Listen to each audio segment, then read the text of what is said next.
کر رہے ہیں؟ میرا بھائی اغوا ہوا ہے رمضان میں 23 تاریخ کو رات کو 8:30 بجے. ہوا یہ ہے کہ میرا بھائی کو سمنگلی روڈ سے افطاری کے بعد جو ہے نا 8:30 بجے اٹھایا ہے اغوا کاروں نے.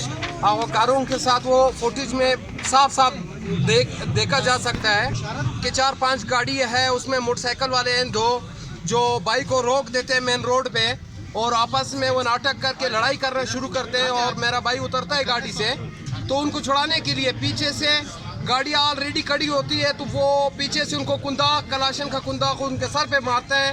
تو اس کے بعد ان کو پکڑ کے گاڑی میں بٹھا کے لے جاتے ہیں.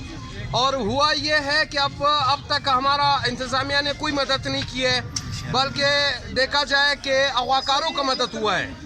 وہ سب کو پتہ ہے, ایس ایس پی کو پتہ ہے, ایس پی کو پتہ ہے, متعلقہ ایس ایچ او کو, ڈی آئی جی صاحب کو پتہ ہے سب باتوں کا. اور کون سے اغوا کاروں کو کس نے چھوڑا ہے یہ بھی سب کو پتہ ہے, کس ٹائمنگ میں چھوڑا گیا ہے. اور ہمارا بات اب انتظامیہ کوئی نہیں سن رہے, یہاں تک ایس ایس پی صاحب, ڈی آئی جی صاحب, ہم ان سے بالکل نا امید ہو چکے ہیں.